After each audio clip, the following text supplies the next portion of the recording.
When I said it was going to be a lot of work to get this place ready for winter, I wasn't kidding. We nearly had to rebuild the place from scratch, or at least that's what it felt like. The basement was flooded a bit, meaning it would take a few days to drain it, find the leaks, patch them, and then do it again in a couple of days.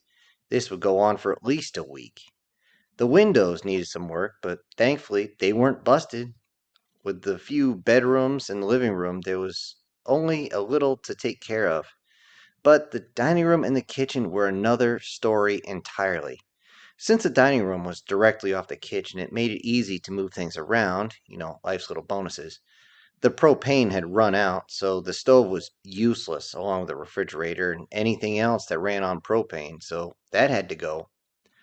Unfortunately, the furnace was just too large for us to take out in one go.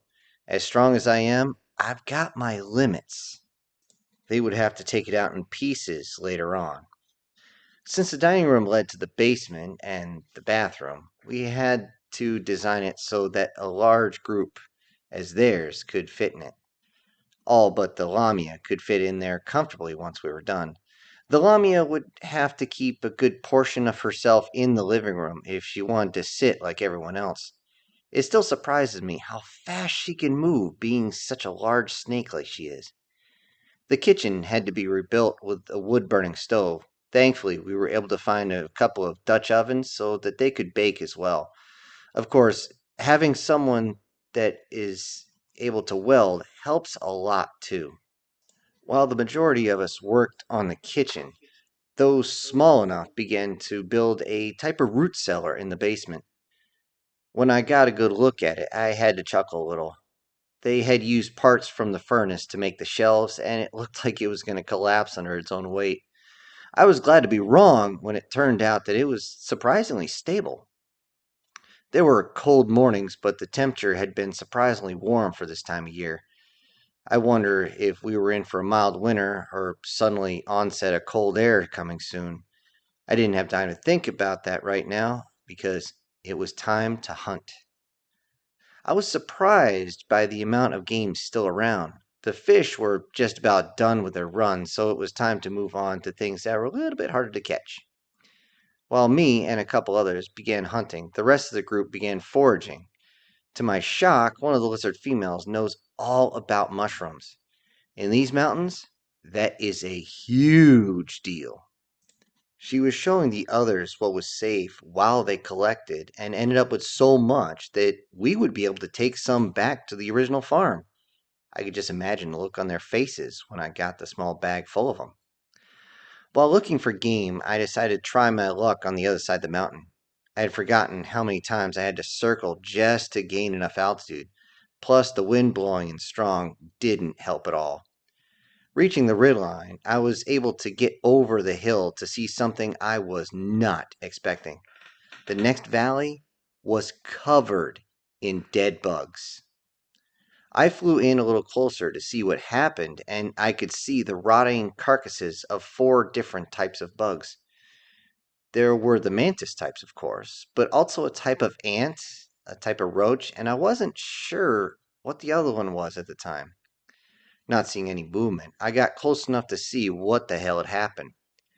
As I descended, I could see a couple of bulbous forms near the center of all the bodies. As I got in close, I could see what they were, and good God, I could smell them too. There was an ant queen laying dead with its head in the water of a nearby stream. The other bulbous form looked very strange to me, and I looked close, but I just couldn't figure out what it was. Whatever species it was didn't matter anymore. It had been torn apart worse than the one that was already laying dead in the stream. Patches of the surrounding area were still darkened from the massive amount of blood that covered the area. Searching around, I could see that they had torn each other to pieces, quite literally. If I didn't already have plenty of bug armor, I would have been harvesting my tail off. Well, hopefully not literally, I like my tail. Mantis spikes littered the ground along with the antennae of all sorts. Bug legs the size of mine had been torn clean off whatever in the hell had grown them. and with some of them even dying with their earlier kills, still caught up in their mandibles and their pincers and whatever type of blades they had on the front. More than a few had clearly been taken down an enemy when they had been taken out. One of these ants had a blind bug's head in its mouth. A mantis had shoved both forelegs clean through it. Then it seemed like it had gotten killed by a roach as part of its leg was still in the mantis, though that same roach was eviscerated right next to them with its own leg broken off and still kind of sticking up in the air. The entire land was filled with scenes just like that. From what I could piece together, the roaches and the ants fought together, and the mantis and these blind bugs fought together on the same side. Such a strange alliance to see, but I'm sure the battle was just as insane. All I could think of was those nature shows where two different bug colonies go at each other in a frenzied melee of carnage. Now, plus that up to human size, and you pretty much get, oh shit, termites! I just remembered seeing an old nature show where ants and termites would fight each other. Wait a minute, though. That's when I realized that the termite and ants queens cannot move, so I looked a little closer to them. The transformation had turned them into something else, not just larger. These fat ladies were now mobile. Looking at the heads, they both had massive mandibles that could crush a small car without any problem. Their locomotion were done by long spike legs that dug into the ground with each movement. Each one of the spikes was thick and almost cone-shaped, reaching about a yard, maybe meter in length. Tapping on it, I could hear that they were almost completely solid. Note to self, do not try and fight one of these things.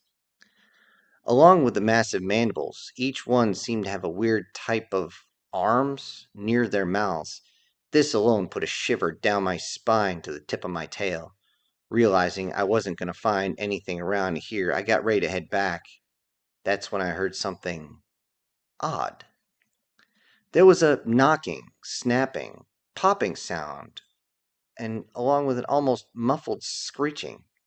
Drawing my bug blades, I made my way around the carcass to see what it was.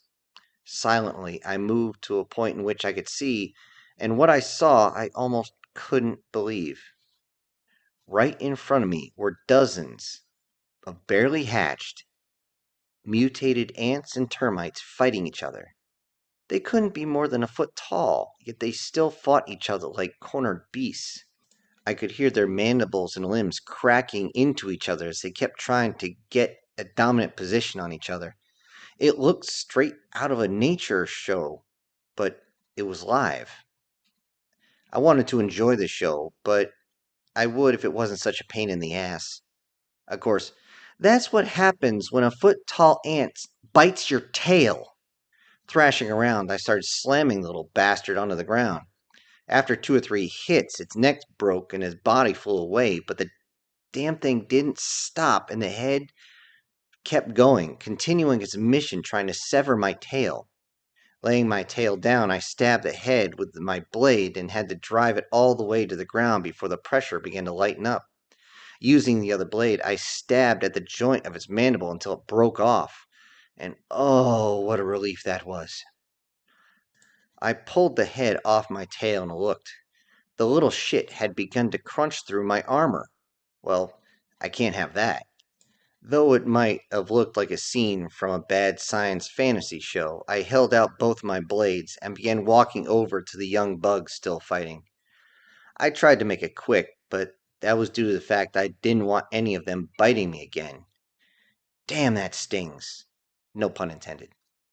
Then I moved to the end of each of the queens. I could see that they were still dropping eggs, even though they'd been dead for a week at least. Driving my blade into the orifice, I dragged it down as far the body as I could. Dozens, if not hundreds of eggs poured out of the body and spilled onto the ground. After kicking some away, I went to the other queen and did the same thing. Another pile of eggs poured out and rolled across the ground. I didn't have time to break each one, nor did I have anything to burn them with. My best bet at that point was to hope that exposure to the elements would kill the eggs, though I had to get out of there as soon as possible. Not from danger, but from the smell. It was as bad as a gut pile that had been left out for a week that freshly got busted, and now times that by the size of a school bus or two. And you'll pretty much get my point. Never have I had to take flight while vomiting, nor do I ever want to experience that again. I made a few large circles to see if I had missed anything and puked again before gaining enough altitude. There was nothing in that valley I could use anyway. The only thing I was looking for at that moment was a river to wash the stinky shit off of me. Ugh. I know I am now part lizard, but I still don't like the taste of bugs. Hell, the smell was bad enough, but the taste? Yuck. It surprised the hell out of me, the three lizard girls, when I splashed down. They came running when they heard something large land in the river, since usually that would mean something big was trying to cross. That means either potential dinner or a treat, and sometimes both. I was thrashing in the river when they showed up. Once I had gotten enough of that stinky blood off me, I told them what happened as I took off my armor. I would have to leave it there and let it dry for the rest of the day. Wringing out my underclothes, I could hear them whisper. Looking at them made me miss my ladies a bit. I walked out of the river and said, "Come on, there's still a lot of work to do," as I walked back to their house. It wasn't a bad spread that night, though there could have been more of it, and I could have gone without everybody asking me what I saw like 50 times. I warned them that it was not table conversation, but they want to know anyway. I told them everything in detail until one of the humans asked me to stop. I gladly did, as I wanted to put the entire day behind me. After supper, I looked at the bandage one of the lizard girls put on me. It was a nice job. I should have figured since she was a physician's assistant before her change, although I was just glad it didn't hurt anymore. I climbed onto the roof to get a good look at the stars. It would be another sleepless night for me, since my sleep patterns are so different from everyone else's. I could hear two of the lizard females climb up the building and laid out looking at the stars. We spoke for a minute about how everything was going, and how the night seemed to be just so clear now. It wasn't until I turned and looked at one in the eyes that I realized that they were both bare ass. Their sleek and feminine forms seemed to almost glisten in the moonlight. They noticed me looking and made no attempt to cover themselves. I looked away and back to the sky. The furthest one away turned to me and asked, "So, what's your type of woman?" Knowing it was a loaded question, I answered, "I'm not sure. They're all different." This made them turn and look at each other. I'm sure it was a look of confusion, but that must have changed as one rolled over and began to stretch out, her sleek form still shimmering, which made my mind go places I didn't want it to go. That was the time she mentioned how she missed being with her boyfriend. Before the change happened, that is. How he would surprise her with dinner and take her to her room. She said, "Oh, it was kind of like, wait, was that fireworks?" Turning my head really fast, I could see something that made my blood run cold, colder than the night air. A red flare was slowly making its way to the ground into the direction of the farm. Listening close, I could suddenly make out the sounds of firearms. I screamed, "Get to the radio!" as I ran off the roof and took flight. One of the lizards jumped off the roof and was inside in a matter of seconds. The other started screaming for the others to get up, get up! As I gained altitude, I could look back and I could see all the creatures from the house were rushing through the forest. The newly fallen leaves made them easy to find in the dark, but the speed that they were getting was nearly insane. I was flying, with a head start, and they were almost catching up. As I got above the last of the trees, I could see the flashes. Someone was trying to take the farm by force. Folding my wings back, I knew what I had to do.